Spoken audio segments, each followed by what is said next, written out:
বন্ধুরা, গতকাল অর্থাৎ 23/8/2024 তারিখে West Bengal board of secondary এডুকেশনের ডেপুটি সেক্রেটারি এক্সাম একটা নোটিফিকেশান বের করেছে। সেই সম্পর্কে আজকের প্রতিবেদন। সাবজেক্ট হচ্ছে to show the assessed answer script of the summative evaluation to the guardian of the student of class 6 to class 10। পড়ি পুরো জিনিসটা।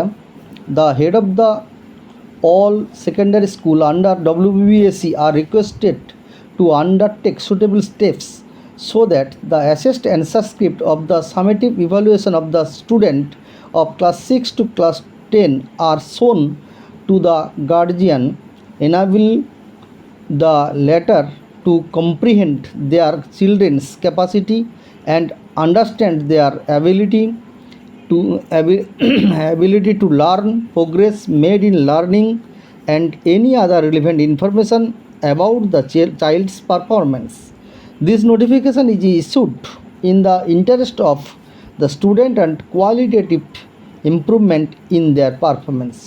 অর্থাৎ বলা হচ্ছে যে তিনটে যে সামেটিভ টেস্ট নেওয়া হয় সেই সামেটিভ টেস্টের খাতাগুলো স্টুডেন্টদের দেখাতে হবে।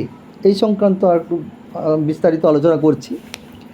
স্কুলের সামেটিভ এক্সামিনেশান বা ইভ্যালুয়েশনের খাতা অভিভাবকদের দেখাতেই হবে, এই নোটিশ জারি করল মধ্যশিক্ষা পর্ষদ। বিদ্যালয়গুলিতে ছাত্রছাত্রীদের সার্বিক অগ্রগতি এবং পড়াশোনার মান উন্নয়নের জন্য রাজ্য জুড়ে মাধ্যমিক স্তরের স্কুলগুলিতে ক্লাস 6 থেকে ক্লাস 10 পর্যন্ত ছাত্রছাত্রীদের পাশাপাশি তাদের অভিভাবকদের পরীক্ষা সংক্রান্ত বিরাট নির্দেশ দিল West Bengal board of secondary education WBSC বা মধ্যশিক্ষা পর্ষদ। অর্থাৎ পরীক্ষার খাতা ছাত্রছাত্রীদের সঙ্গে সঙ্গে তাদের অভিভাবকদেরও বাধ্যতামূলকভাবে দেখাতে হবে। পরীক্ষার খাতা দেখানোর দিনে ছাত্রছাত্রী এবং অভিভাবক উভয়কে বিদ্যালয়ে উপস্থিত থাকতে হবে। অর্থাৎ অভিভাবকদের পড়াশোনা সংক্রান্ত সকল অভিযোগ স্কুল কর্তৃপক্ষকে মনোযোগ সহকারে শুনতে হবে। বর্তমানে সরকারি স্কুলের সিলেবাস অনুযায়ী ক্লাস 6 থেকে ক্লাস 10 পর্যন্ত মোট 3খানা পরীক্ষা হয়। First summative, second summative, third summative, এই 3টে পরীক্ষা হয়। এই 3টে পরীক্ষার মধ্যে পাস ফেলের ব্যাপারটা নেই। ক্লাস 6 থেকে 8 পর্যন্ত পাস ফেলের ব্যাপারটা নেই।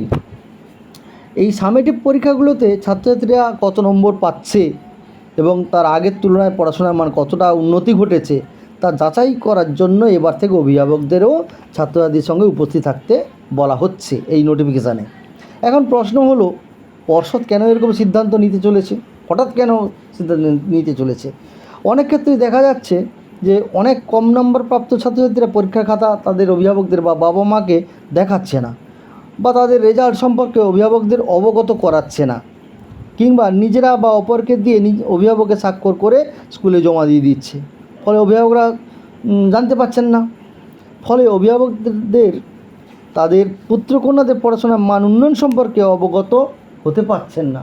তার নিজের ছেলেমেয়েরা কেমন পড়াশোনা অগ্রগতি করেছে বা একই আছে না তার আগের চেয়ে ভালো করেছে বুঝতে পারছেন না।